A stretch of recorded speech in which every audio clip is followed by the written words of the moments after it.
Claudio Veloz con nosotros. ¿Cómo te va, Claudio? Bienvenido. Buenas noches. Buenas noches. Estamos acá enclavados por los micrófonos.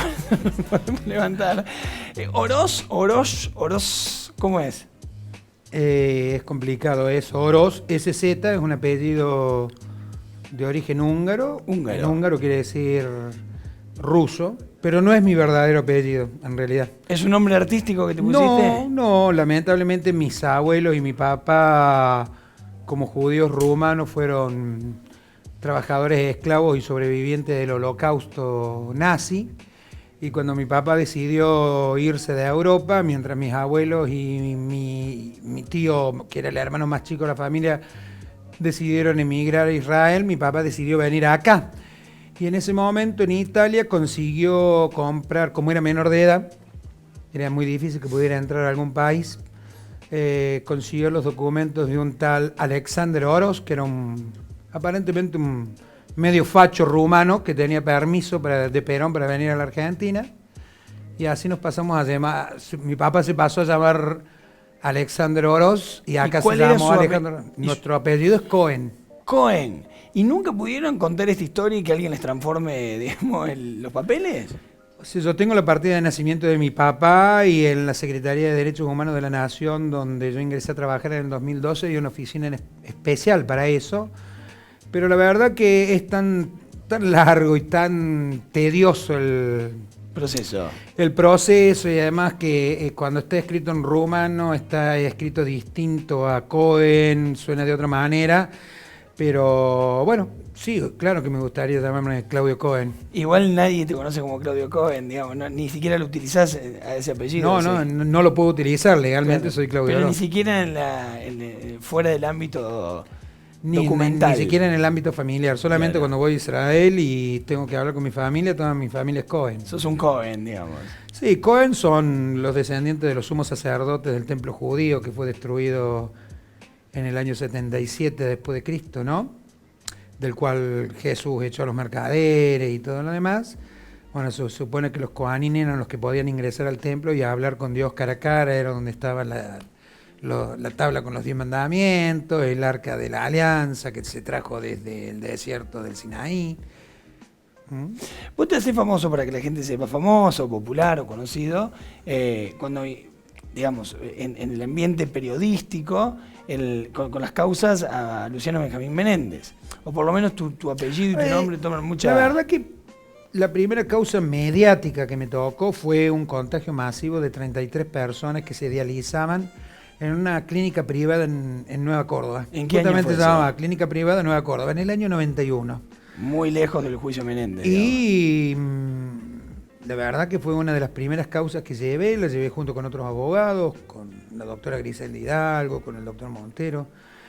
Y primera causa, y tuve que llegar hasta la Corte Suprema de Justicia de la Nación. Allí le ganamos. ¿Y cómo llega? En el juicio Menéndez vos eras creyente. ¿Y te toca sí, yo en realidad aproximadamente en el año 98, 99 se pone en contacto conmigo una organización que había sido creada en el año 95, que era Hijos, que hace su aparición pública en el año 95, pero que ya venía incubándose a través del taller Julio Cortázar. ¿Y esa organización estaba representada por quiénes? Y ahí en general, fundamentalmente, había hijos de detenidos desaparecidos o de expresos políticos, con quien yo más contacto tenía era con Agustín Dito Fino, hijo del famoso líder de Luz y Fuerza, y con otros con los que fui conociendo, como Martín Fresneda, como Ramiro Fresneda, como Silvia Dito Fino. Y bueno, yo acepté. En ese momento la Argentina estaba a punto de ser condenada internacionalmente en la Comisión Interamericana de Derechos Humanos a raíz de las leyes de impunidad que había dictado tanto el gobierno de Alfonsín y fundamentalmente el gobierno de Menem. Las primeras eran las de obediencia debida y punto final, y luego el indulto. La Comisión Interamericana había dicho que esas leyes eran incompatibles con los tratados que ya habíamos firmado con anterioridad al dictado de esas leyes, que era una obligación para el Estado investigar por lo menos la verdad, el destino final de los detenidos desaparecidos, y esto implicó que existía la posibilidad de que se reabrieran juicios que se conocían en aquella época como los juicios de la verdad. Y así yo entré en contacto con Hijos. Sí, 99. Y ahí entré en contacto con hijos y bueno, para mí fue un honor que ellos me ofrecieran participar de esto. Yo también fui exiliado, ¿no? ¿Qué edad tenías vos en la época del... Cuando me fui al exilio, 16 años. Estamos hablando año... 76. A los 76, o sea, en realidad con yo 16 años te fuiste iba al exilio. a la escuela preuniversitaria, Escuela Superior de Comercio Manuel Belgrano. Cuando llegó acá la intervención de la Cabana, en nuestra escuela tuvimos la pésima suerte de tener a un tándem que era Tránsito Rigatuso y su secretario académico, bueno, ahora no Perdón, me acuerdo del apellido. Rigatuso es al que denuncia a Sonia Torres como el encargado de la En desaparición realidad de su hija. es al revés. No, te cuento ahora bien la historia. O sea, Rigatuso realiza con todos nosotros un trabajo. Era el director del Manuel Belgrano en ese entonces. El interventor. Y junto con La Franconi, que después Ramón Mestre Padre lo va a nombrar en el Superior Tribunal, toman la intervención de la escuela y pasan todos nuestros nombres a los que participábamos en el centro de estudiantes, que en nuestra escuela por lo menos la participación en el centro de estudiantes era masiva, se los pasa a los organismos de inteligencia. Entre ellos el nombre de Silvina Parodi, que era la hija de Sonia Torres. Cuando Sonia Torres dice esto en La Voz del Interior, Rigatuso le hace una querella a Sonia. Y esa querella es ganada por Sonia, sí. Y recuerdo el titular de un matutino cordobés que tituló "No es delito decirle delator a Rigatuso". Bueno, ese Rigatuso era tu interventor / director cuando vos tenías 16 años. 15, claro, en el año 74-75. ¿Y cuando te das con esta información elegís irte al exilio? No, yo en realidad nunca elegí irme al exilio. Mi papá... Yo tenía una militancia estudiantil, participaba en el centro de estudiantes y también tenía un compromiso político, obviamente. En la década del 70 era muy raro que o estabas comprometido políticamente con alguna organización que quería transformar el mundo porque parecía que eso era lo que se debía hacer, o estabas con la música progresiva, con el Flaco Spinetta. Claro. Eran como las dos opciones que había, por lo menos, para los pibes como yo en Córdoba. Pero estaba el No te metas también, ¿no? En esa época. No, el No te metas me parece que es más típico de la clase media después del golpe. Ah, después del golpe, sí. No durante. No, durante el proceso que va desde los años 70 hasta, yo diría, los fines del 75, es todo lo contrario, es comprometerte. No, claro, está bien, perfecto. Pero como dijiste 76, 77, ¿en qué año te fuiste al exilio? Yo me tuve que ir a principios del 76 porque ya me dieron el pase de mi escuela, luego de que me habían echado 3 veces, me habían incluso acusado penalmente junto con el vicedirector de la escuela, que era el doctor Barraco Aguirre, los integrantes de la gremial docente, que es el actual presidente del Partido Radical de Córdoba, Alberto Sapiola, y su señora Liliana Aguiar, que es la defensora de la universidad. Para. ¿Ellos dos qué eran? Ellos integraban la gremial docente de nuestra escuela. ¿Los mismos que te habían mandado en esa lista? Al vicedirector de la escuela, que había implementado el plan nuevo que se conocía, la reforma educativa. Por primera vez entrábamos de 5º grado y habían implementado toda una serie de principios pedagógicos que era la libertad responsable. Entonces, en consecuencia, nosotros éramos responsables de nuestra propia libertad y por lo tanto de nuestros propios actos. Eso era lo que se nos pedía, y también se nos pedía que participáramos en la vida cultural, deportiva y política de la escuela. De repente fue como cortado de cuajo por Rigatuso cuando llega su intervención y además nos denuncia penalmente al vicedirector de la escuela, que era el que había creado este plan, vuelvo a insistir, Barraco Aguirre, que es el papá del ex decano del FAMAF, a los titulares de la gremial docente, que te he dicho, Alberto Sapiola y su señora Liliana Aguiar de Sapiola, y a la titular del gremio no docente, que era Inés Valdés de Lascano Colodrero, y a 3 estudiantes. Esos 3 estudiantes nos tuvimos que exilar, porque encima que éramos menores de edad. Uno de los matutinos de Córdoba, La Voz del Interior, sí respetó la ley, que no se podían publicar los nombres de los menores. Sin embargo, el diario Los Principios, el de la Curia, publicó completos nuestros nombres. Sin embargo... Era un diario afín en ese entonces afín a las 3A, diría yo. ¿Y a dónde te exiliaste? Y yo me exilié en Israel, a donde estaban mis abuelos y mis tíos, los que no conocían. ¿Y estuviste cuánto tiempo allá? Y estuve 1 año y medio, terminé el secundario allá y me volví a la Argentina a seguir luchando contra la dictadura. ¿Llegaste en el 77 y medio? 8, casi. no podía estar en Córdoba, era muy peligroso estar en Córdoba, así que trabajé de peón en una empresa constructora. Pero perdón, ¿luchabas contra la dictadura de qué manera? Fundamentalmente... ¿Fuiste montonero? No, yo no era montonero. No, yo pertenecía a la juventud guevarista. ¿Qué guevarista? Nunca fui peronista. Y obviamente esa organización estaba destruida, aniquilada, entonces con personas que en general teníamos un pensamiento progresista, en Villa María empezamos a organizarnos, a tratar de ver qué se podía hacer para concientizar o sea, nos enseñaban instrucción cívica en la escuela y el país era gobernado por 3 comandantes en jefe de las 3 armas, ¿no? Y que además en la Argentina, justamente por haber estado en el exterior, yo sabía que había decenas de miles de desaparecidos, detenidos, recibía en Israel a torturados, pero destrozados en su cuerpo y en su espíritu. En el exilio lamentablemente sabíamos bastante más de lo que se sabía. Pero eras muy pibe para vivir todo eso. No eras un tipo de... No, era muy pibe, sí. Muy pibe. Hago un pequeño consejo y lo seguimos, ¿dale? Consejo, mirá.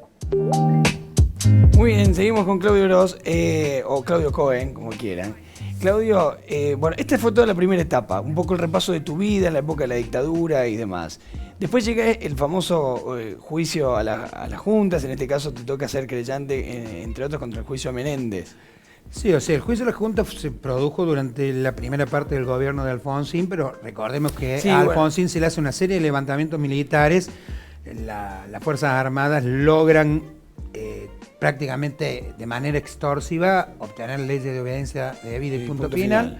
Pero lo mismo los comandantes de zona y los comandantes en jefe los comandantes en jefe habían sido juzgados, pero quedaban todos los comandantes de zona, porque el país se había dividido en zonas represivas, cada zona en subzonas, cada zona en área, cada área en subárea, donde había en cada uno de esos lugares un responsable, que normalmente pertenecía al ejército, aunque en otros lugares perteneció a la Armada y en otros lugares a la Fuerza Aérea, que eran los dueños de la vida y de la muerte. Ellos eran los que tenían las instrucciones, incluso nosotros hemos logrado... Perdón, ¿esos habían quedado todos sin ser juzgados por la ley de obediencia de los que quedaron sin ser juzgados por la ley de obediencia debida y punto final eran los ejecutores, los oficiales medios y bajos.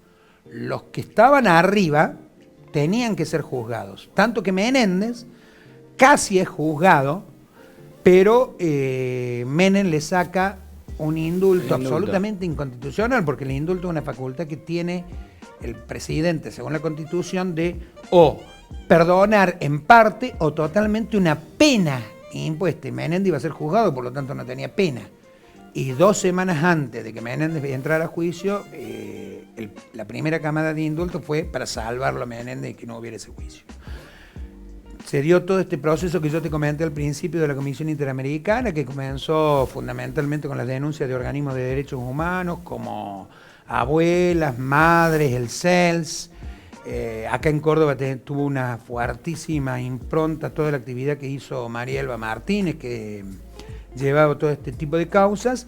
Y ya, como te dije, más o menos en el 98-99, ya la Argentina estaba a punto de ser condenada internacionalmente y entonces hace una solución amistosa el gobierno con los peticionantes ante la OEA en la Comisión de Derechos Humanos que pertenece a la OEA, o sea, a la Organización de Estados Americanos, donde se decide hacer juicios por la verdad.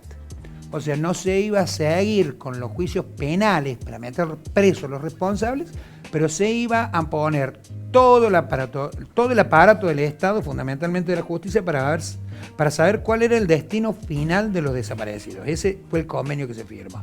Y al mismo tiempo, un sistema, esto es importante decirlo en la tele porque por ahí mucha gente escucha a Mario Pereira o a otros comunicadores sociales que no se explican por qué hay un sistema indemnizatorio para las víctimas de la dictadura.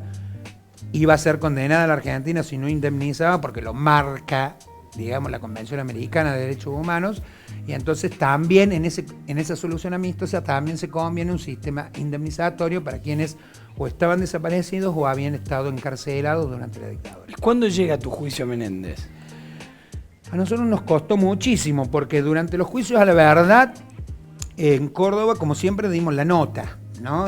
¿A qué te referís? ¿Con qué era? Y porque el convenio que firma la Argentina decía que las cámaras federales debían reabrir los juicios de la verdad. La Cámara Federal de Córdoba, que estaba integrada por personas, para ser bastante tenue en el concepto, podríamos decir conservadoras, decidió no ser la Cámara y lo derivó en el Juzgado Federal número 3 y en la Fiscalía Federal número 3, creyendo que como eran dos mujeres, iban a tener poca actividad, o no sé qué creyeron, pero se equivocaron totalmente. ¿Vos en ese momento eras abogado de hijos? En ese momento yo comienzo a ser abogado de hijos y nos constituimos en querellantes particulares en la causa por la verdad y empezamos a pedir y acompañar, no solo pedimos, acompañamos todas las medidas probatorias que se hicieron desde la Fiscalía y desde el Juzgado, que se allanó la CIDE, se allanó la Policía Federal, se allanó el Comando en Jefe del Ejército. Increíblemente recuperamos documentación que Nicolaides, el último jefe del Ejército luego de la Guerra de Malvinas, había ordenado destruir. Sin embargo, en Córdoba la encontramos, como eran las reuniones que tenía semana a semana Menéndez con todos los responsables de inteligencia de la provincia, una vez cada 15 días y todas las semanas con los de Córdoba, donde se decidía quién iba a la cárcel o quién iba, ellos le llamaban procedimientos por izquierda, o sea, quién iba a ser asesinado. Hasta eso recuperamos. ¿Todo eso estaba documentado? Documentado. Todo el manual de procedimiento de decidir entre la vida y la muerte, la última dictadura, estaba documentado. Es más, descubrimos un RC, que es un reglamento, que es el RC 9.1, que es del año 77, pero que sin embargo estaba en experimental desde el año 75, donde claramente se establecía, por ejemplo, cómo se te seguía, si eras un sospechoso, cómo te tenían que seguir. Todo un procedimiento armado. Cómo te tenían que detener. Y luego en la CIDE secuestramos un manual donde se indicaba qué se te tenía que preguntar las primeras 3 horas mientras se te torturaba, qué se te tenía que preguntar las segundas 3 horas, cómo se hacía contraseguimiento. Mecanismos de tortura también estaban... no, ellos le llamaban métodos no convencionales, pero nosotros logramos... ¿Pero había un manual que los explicaba? No lo hemos logrado encontrar, pero sí hemos logrado encontrar los testigos que lo sufrieron y lo fueron a relatar en los juicios. Coincidían los métodos. Incluso te cuento más, secuestramos el legajo de un militar donde decía que justamente gracias a sus métodos no convencionales de interrogación se habían logrado tantas detenciones, tantas muertes, tantos arrestos. ¿Y a dónde estaba todo ese material, toda esa documentación? Mucha estaba en Policía Federal, mucha estaba en la CIDE. También cuando se allanó el archivo del Ejército encontramos los legajos de cada uno de estos militares, donde, por ejemplo, estaba este tipo de reclamos. ¿Pudiste trabajar tranquilo en todo ese proceso o recibiste amenazas? Nada. Recuerdo, yo siempre lo pongo por ascensos o descensos de Belgrano, porque lamentablemente soy hincha de Belgrano. Recuerdo el ascenso de Belgrano en el 2006, ese día a través de La Voz del Interior, le mandaron a un periodista que trabajaba allí, Mariano Sarabia, una amenaza donde le decían qué auto tenía, cuál era la chapa, por qué calles iba normalmente.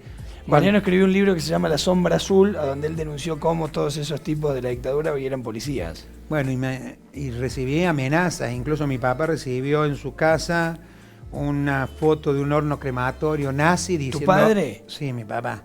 ¿En ese proceso, en toda esa etapa?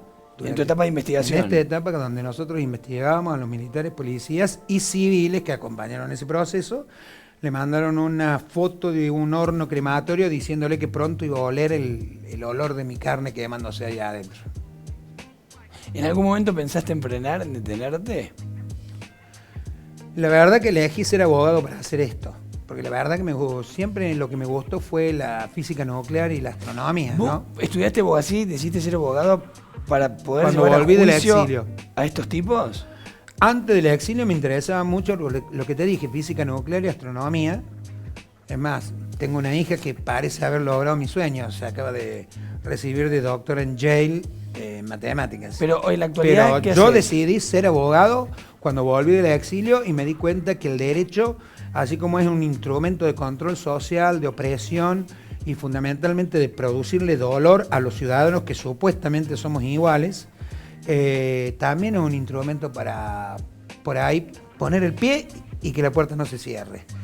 Y cuando todo el mundo decía que las leyes de obediencia debida, punto final e indulto eran inamovibles y nunca íbamos a poder tener juicios, en Hijos decidimos, bueno, el no ya lo tenemos, intentemos el sí. Y empezamos a plantear con fuerte fundamento jurídico, pero basándonos en una convicción política inquebrantable de que teníamos que tener, para poder solucionar nuestro pasado, para poder tener un presente y para que nuestros hijos tengan un futuro, políticas estatales de memoria, verdad y justicia, y logramos la inconstitucionalidad de esas leyes y luego ya fueron declaradas nulas las de obediencia debida y punto final por la legislatura. El indulto fue declarado inconstitucional por la Corte Suprema de Justicia y pudimos reabrir los juicios.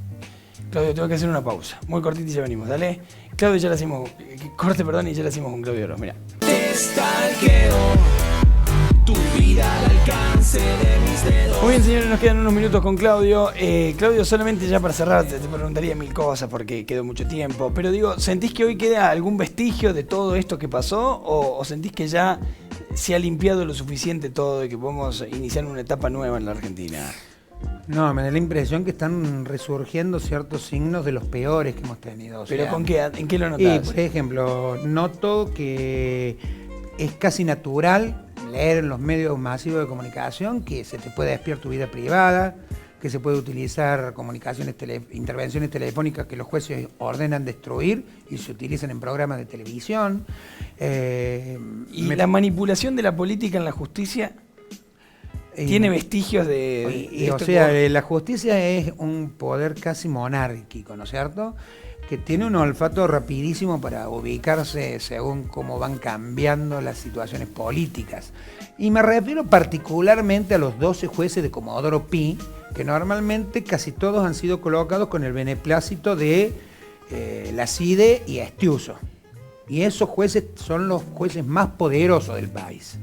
El resto de la justicia federal, en general, ha ganado su puesto por concurso, y en general está compuesta por gente proba, ¿no? Pero ese poder en particular de Comodoro Pi... Vos decís que Comodoro Pi responde al poder político. No, es peor.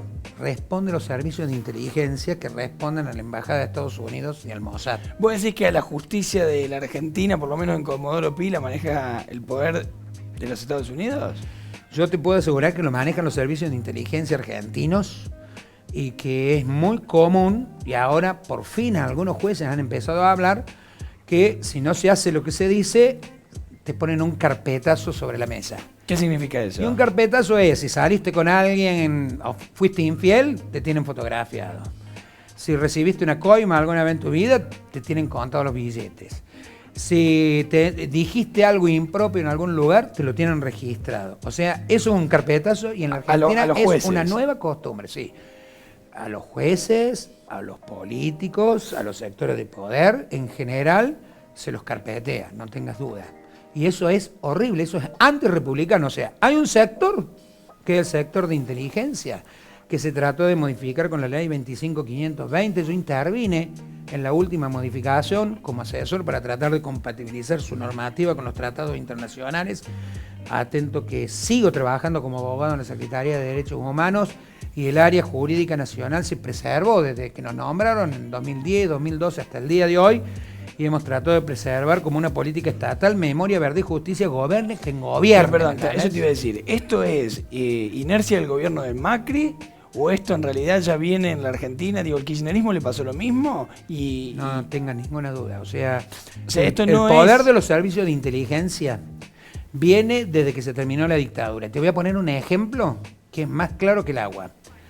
El primer ministro del Interior que tuvo Néstor Carlos Kirchner se llamaba Gustavo Vélez. Fue querellado y hace muy poco sobreseído porque fue el que publicó la primera foto de Estiuso, el que sigue manejando hasta el día de hoy los servicios de inteligencia, y entre el ministro y Estiuso, ¿quién se fue del gobierno? ¿Quién? Vélez. ¿Te queda claro? Gracias, Claudio, me dejé re tranquilo, no sabes. Claudio Oroz, señores, bueno, ustedes saquen sus conclusiones, dijo absolutamente todo. Lo bueno es que por lo menos en esta época podemos decir las cosas, ¿no? Sí, yo creo que podemos decir las cosas, tiene sus consecuencias. Te puedo asegurar que tiene sus consecuencias porque es muy feo vivir amenazado, es muy feo vivir con un policía en la puerta de tu casa que supuestamente es tu seguridad, pero tampoco sabes si es tu seguridad.